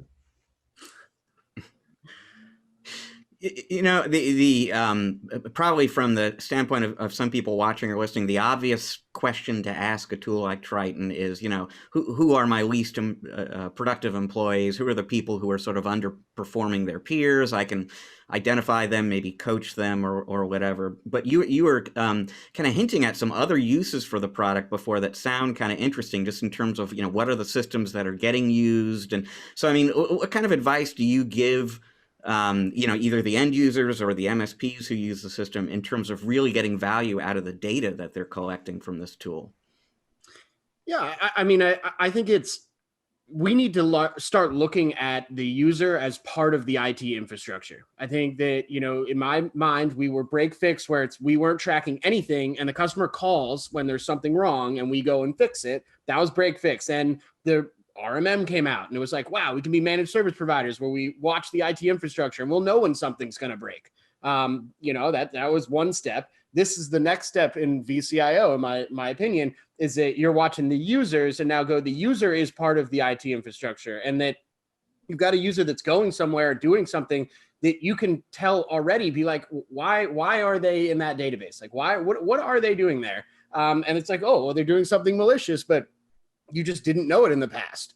Like, I mean, think about the user as being now part of the IT infrastructure. That's the one I would say for the managed service provider. And that we need to be tracking the user and understanding, because that'll help us make suggestions for, what to do with their IT landscape as it goes on and how to make their users more productive. To the owner of the business, I think it's just telling, hey, more data helps you make better business decisions. This is not new, and you have more data in all of the other areas of your business. Here's a little more data on, your staff and how they interact with the apps that you use, and how can you say no to data? And it was really interesting.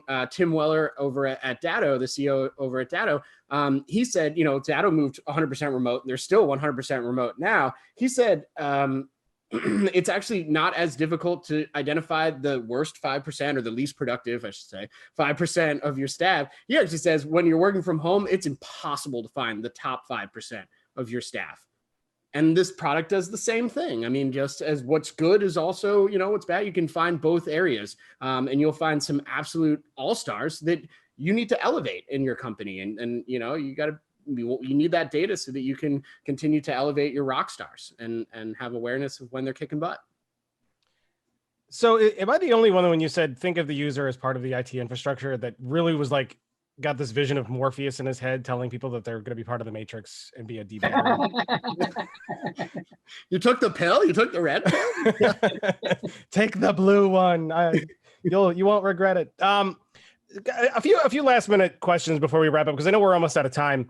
One, there's a security aspect that you kind of touched on with employee monitoring. And I think that's important to highlight, because it's not only about making sure employees are productive, it's also making sure that your company is safe and security is top of mind. How does this help with that?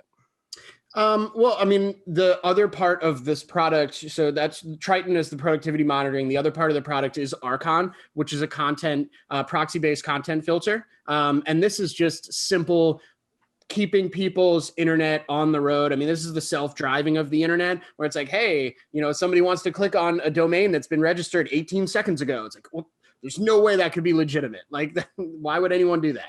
And so this is just keeping people safe. And the idea is just filter the internet through this content filter and have it be where the user is, and not have it be in the centralized location, have it be wherever the user is, because we know that the networks that people are going to be using will only get more complicated and more diverse. And so just have it right at the endpoint, filter the internet there.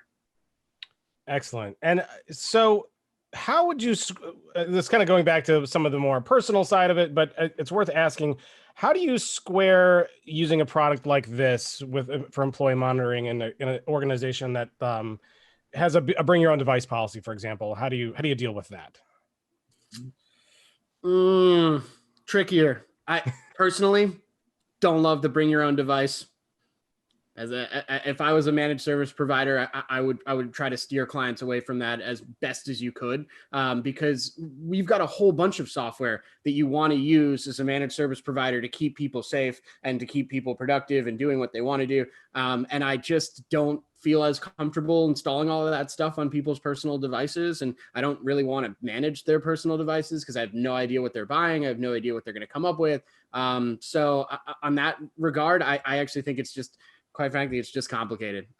Installing a Triton on somebody's personal device, it's a judgment call. You can, but is it the right thing to do? I don't know. It's up to the managed service provider and the business owner, but yeah. All right. Last question. So tell me the truth now. Have you ever thought about kind of trying to sneak this software onto your brother's computer so you can kind of have something on him down the road if need be? All right, so I already know what my brother is doing, and we were in the basement. It was just the three of us, and my brother was hooked on My Super Sweet 16 show on MTV. I don't know if you guys remember this, but it's like he would watch that show. I mean, he watched it at work, and it's just like, why are you watching this garbage? But yeah, I don't want to sneak it on his device. I actually don't really want to know what he's doing, I suppose. But I know I don't know. We're all weird people, I suppose. We all get hooked on garbage TV. All right. So I'll play a little game with you. I'm just going to ask you one question, since you've divulged one of your brother's secret bin shows that he liked back in the day that's somewhat embarrassing. Name one show that you are hooked on that you would think is somewhat embarrassing. Oh, man. I love Below Deck on Bravo. It's like this reality show where they're doing it's the staff of these mega yachts. And they just have the worst people charter them. They're just like these rich people that are so obnoxious. And the staff ends up hating each other because they're living in this tiny little cabin together. And it's garbage TV. It's exactly what I like to watch when I had a long day. Andrew, what's your guilty TV pleasure that you may not want to admit? Actually, I've given up on all current TV, and I'm going back to the old stuff because I like to be entertained, and I'm tired of, all the social injustices that they're trying to break the odds. Yeah. So it could be a TV show from any era, one that you may not want to admit you were a fan of. Oh, I'm an X-Files junkie. I mean, I could sit there and watch that stuff forever. In fact, it's my ringtone on my phone, if you remember correctly, Rich. All right. Most people wouldn't be hesitant to admit they like the X-Files. Lots of people like that. Rich, what's one of your guilty guilty pleasure shows? So I don't know how embarrassing this is or not, but it was always embarrassing to me at the time. I used to watch Man versus Food. Do you remember that? Oh, yes. Yeah. Yeah, and I would kind of think to myself, why am I watching that? I can't even remember what channel it was on, but they would run like 8 episodes in a row, and I just leave it on. I couldn't get enough of. And that's where the guy was eating stuff that the sweat was pouring out of his eyeballs and ears, and I mean, he was abusing himself so badly that he finally had to stop doing the show. Exactly. Yes. Yeah. Wow, fun stuff. All right, well, unfortunately, we are out of time. Ian, I want to thank you so much for coming on and joining us today and being a part of this. For those who want to learn about Zorus or learn more about you, get in touch with you, where can they go? How can they find you? Yeah. ZorusTech.com. And you can always email me directly. McChord, MCCHORD at ZorusTech.com. Happy to engage.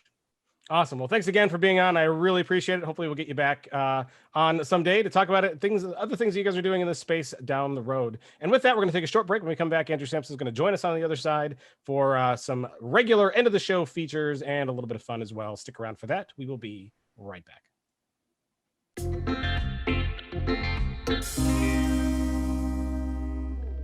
All right, and welcome back to part 3 of ChannelPro Weekly. Great interview with Ian McChord. They're the CEO of Zorus. We covered a lot of things, Rich. We learned a lot. I didn't get a chance to kind of see where he thought work from home was going or kind of like the trends there, but I think most people that we've talked to say, there's going to be a surge kind of going back into offices as kind of the new normal comes. People want to go back to work. A lot of bosses and company owners want to have their employees back in a building. But work from home is going to be, I think, certainly more prevalent than it did. And I think Ian touched on kind of the hybrid model where I think we might see a lot more hybrid working environments where you work from home sometimes. You have an office available to you that you'll go there a couple times a week maybe. Rich, any other takeaways from that interview that you found interesting? Well, I mean, just one quick thing. I didn't understand until this interview exactly how the two systems from Zorus kind of fit together. And towards the end of the interview, Ian clarified that for me in a way that really made a lot of sense, because they sort of started out in this content web filtering area and then moved into employee productivity monitoring. And I have up until now sort of thought of those as two completely separate things, but actually you can kind of bundle those together. I mean, those work together very well as a work from home efficiency and security duo. Essentially, you want to know where people are going on their browser if they're working from home, and have some say over that, and then also what apps are they using, what are they doing with their time. So there actually are plenty of opportunities for MSPs to sell those two things together as part of a work from home kind of package, which I thought was interesting. And then the other thing I'll just call attention to, and this goes right to what you were just talking about, is the big story. Or one of the big stories in technology in 2020 was the rush to work from home, and is this going to work, and will people be productive at home, and so on. And I think it's going to be a big story this year is, and I think you're right. I think hybrid is going to be the dominant kind of model, but how hybrid? How much time are people sort of asked to be in the office versus allowed to be at home? And I don't think anyone really has an answer to that yet. I think it's maybe too early in the process, too early into the year. And part of why this comes to mind is Veeam has been doing its big conference this week. And I had an opportunity to interview their CTO yesterday. And it was sort of off topic, but I couldn't help myself. Veeam has been touting the fact this week that they had 17 relatively substantial product releases or updates in the last year. And so I was like, that's a lot of work you guys got done in the last year, even though everyone was home. I mean, what do you think? Are people more productive at home, less productive? And he had to think about it for a second or two. And he said, I think developers are more productive being at home, but I think collaboration suffers, and I think onboarding. So I think when you hire somebody new, having them start from home, it's harder. It takes long. And I think every employer is going to be wrestling with these sort of conflicting bits of information and trying to figure out where do I set the balance? What's the right balance on what you do or don't permit going forward? And it'll just be interesting to see how that unfolds. Agreed. Yeah, that is going to be really interesting to see how that goes. And I would say that people can be productive working from home, and like you said, developers. I think some people who are the people who are most productive at home, I think, are the ones that are willing to work more hours, right? To set a schedule that works with their life. Because I know when I used to go into an office, like I would get up in the morning and I would drive my car, and it was like an hour and a half away, and I would go there and I would work, even though there are distractions in an office too. Sometimes a lot of distraction that can happen. And then I remember I would drive home, and then by the time I got home, I was done. Like I'm not thinking about work anymore. I'm not there. This is my me time now.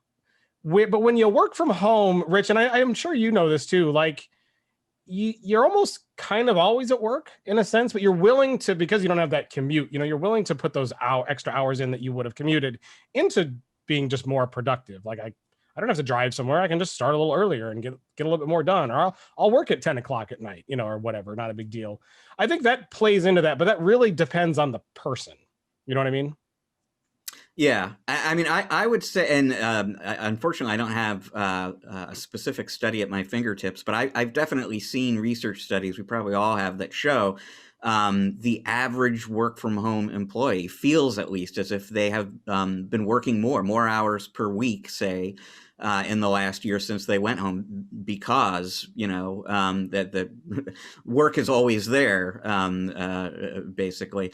And interestingly enough, and I wish I could remember the name of the company that published this, but just within the last week or two, I came across a study that indicated that average work hours per week per employee are starting to decline now. And the question is that a reflection of like burnout? Or is that a reflection of the fact that people are going back to the office and now they're in that more structured kind of 8-hour day again? So that is the two extreme risks with work from home are you never stop working, or you're just not disciplined enough to keep yourself working. That's true. And I'm speaking from personal experience as well as other people I've known that have been put into work from home scenarios. It is very easy to burn yourself out because you just don't know when to stop working. Very interesting stuff. Andrew, any takeaways that you wanted to highlight from that interview with Ian? Well, yeah, but we had talked about, the ability to figure out, and actually I did some research on it, and they use AI as an AI engine in there to do what they're doing, which helps with the two separate pieces, the content and the monitoring, which is why the monitoring just kind of blended in. They said, oh, wait a minute, we can go ahead and just tell the AI to go ahead and do some more work on this thing and see how the two intertwine. Because obviously one of the things you're going to monitor is content and all that kind of thing. So that was a perfect tie-in for them to do that. And I was very happy to hear him say that was another offering that they had. It was actually in addition to what they had. If I could just say one thing about the work at home thing, and what I found out of my talking to my clients and other, channel folks and people of what we do, it all depends on the business model as to whether or not this work at home thing was a success or will continue to be a success. Folks like the banks thought this was the greatest thing in the world. Every utility that we had absolutely thought it was the greatest thing in the world, because they could do at home what they were just doing in the office. They were sitting in front of the computer. They didn't have to be, and they had an even better excuse for lack of customer service. I have to email my supervisor because I can't get up and walk over, and if you had the misfortune of dealing with AT&T during all of this, they've totally shut down customer service completely. And they can't do anything. They cannot make a decision because the supervisor's not there. The retention people are at home, and that kind of thing. But so those folks, a customer-facing business, they want to get back to business. They want to get back into the office. They want people coming in and meeting with them. People that are selling things, not servicing, but selling things, want the one-on-one or the face-to-face. And again, my hospitality clients, they couldn't wait to get back. And a lot of the small businesses that we deal with, hey, we got as much done at home. We picked and choose what we did. It was fine and dandy. So it'll be interesting to see. A lot of companies have given up their leases. They've decided that they're going to do a lot more work at home, and they're going to work it out that way. So we have some big companies here in Atlanta totally shut down. They've shut down their headquarters. They've shut down their office space, and they've shut down to smaller spaces or regionalized it. Okay, folks, we're going to have a little office out of what used to be a XYZ store that's shut down. We're going to do something like that, or these executive offices kind of thing. People are going to go work in there. We're seeing a lot of them. Yeah, and one of the things that you said that I totally agree with, and found interesting, is that for the last year, the coronavirus has been like the universal excuse to be able to provide and have customers expect poor service. Exactly. I think that's been universal across the board. And I think it'll be interesting to see how we come out on the other side of that, because I think people are going to start to expect regular service again.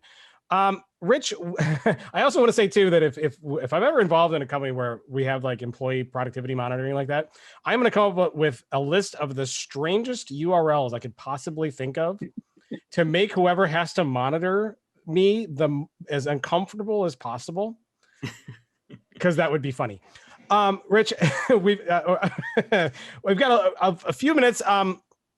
Andrew, we ran a little long today. I'd love to get a little game of 5 questions in with you, but we'll have to ask you to kind of keep your answers a little more brief than normal, if possible. Right. Okay. So get 5 questions for if you're not familiar with it, is a little game we play here at ChannelPro Weekly, where Rich and I will come up with on the fly. And that's the important part. We don't plan these in advance. We will think of 5 questions to ask you rapid fire. I guarantee you it will be off topic and it will be ridiculous and crazy, but just something to learn about you and have a little bit of fun. Nothing embarrassing or no gotchas. Are you ready?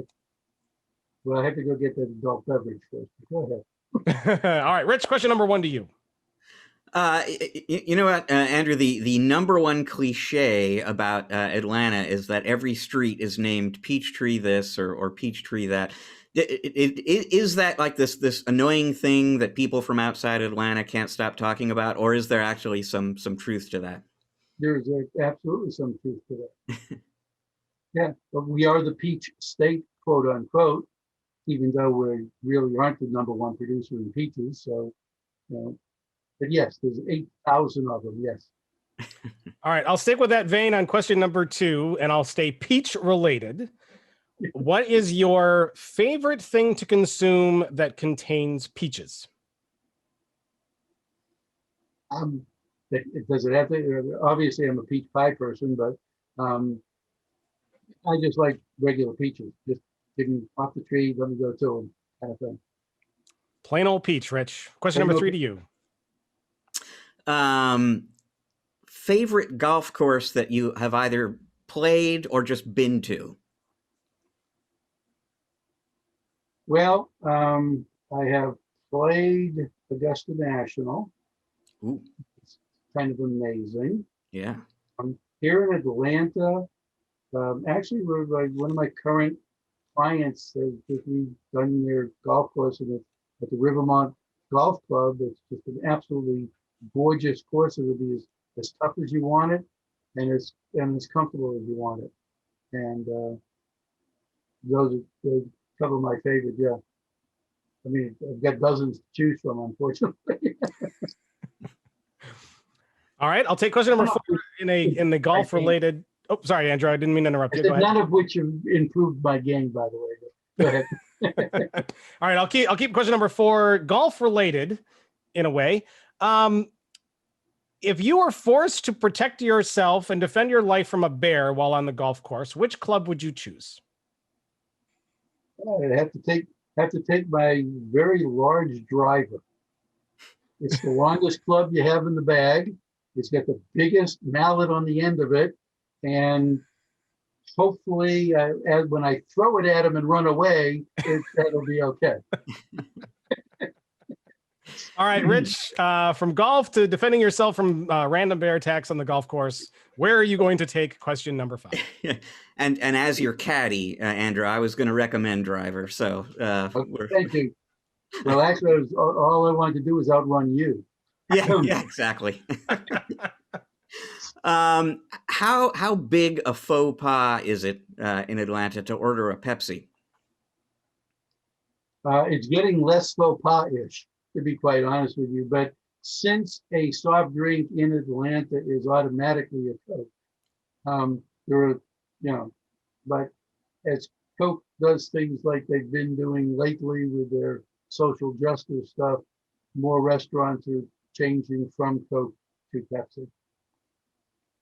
Interesting. Andrew, even in Atlanta, huh? Oh, especially in Atlanta, yes.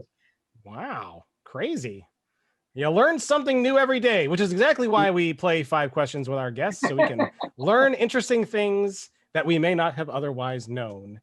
Andrew, thank you so much for playing. I really appreciate it. Rich, why don't you go ahead and tell us what we might have missed and what might be coming up next week? Well, the place to go for information about what you might have missed is our weekly In Case You Missed It column, which appears on ChannelProNetwork.com every Friday. It is written by our own James Gaskin. Microsoft held its Build conference this week. SAP had a conference. Databricks had a conference. Acer did one just today, as a matter of fact, as we record this, and they have a ton of new hardware. So James is going to get you caught up on all of that. He's got a little information for you about a new financing option from Tech Data. And then he also has some information for you about a delicious way to celebrate the return of cicadas. Choco cicadas, anyone? Check it out. James will let you know about it. And then looking ahead to next week, it is Memorial Day week coming up. So shortened week, less news, generally Memorial Day weekend, Labor Day weekend, the week after that, the vendors tend to shy away from introducing stuff because lots of people are on vacation. But Computex Taipei, there's a hardware show taking place in Taiwan. I have a hunch there will be some news coming out of that. And I will just tease things a little bit by saying that a brand new vendor with a solution for MSPs sort of officially opens its doors next week. It is led by somebody who used to lead a company that a lot of people in the audience are familiar with, and interesting story that will be breaking next week. Interesting, and hopefully we can get a recipe for that peach and cicada cobbler for our listening audience. I think that'll be a good thing to try over the coming weeks. Andrew Sampson, president of Sampson and Associates, thank you so much for being on. I hope you had fun. I did. If anybody wanted to learn a little bit more about you, a little bit more about your company, or to get in touch with you, where would they go? How could they find you? Basically just reach out to me, AB Sampson at SAAI.net. And our website is being redeveloped and redeployed as we speak. So stay away from it for now. And we'll go from there. Awesome. Well, thanks again for being on. I appreciate it. Hope we get you back on a show down the road in the future. ChannelProNetwork.com is the website to go to each and every day. Of course, when Mr. Sampson's website is done, you should check his out. But ChannelProNetwork.com is where you should be all the time, each and every day. Make it your own page, because there you'll find the latest news, articles, white papers, downloads, resources, everything you need to stay on top of what's going on in this industry and to help make your business more profitable. Super duper important stuff. Subscribe to ChannelPro Weekly. That's another way you can stay on top of it, where you can join me and Rich every week. So we are everywhere podcasts are found. We're at Apple Podcasts, Google Podcasts, Spotify, Stitcher, You name it, go subscribe to us on YouTube as well. Hit the subscribe button and the bell so that way you get all of the notifications. Follow us on the socials. And with that, we will see you all in episode 188 next week. See you then.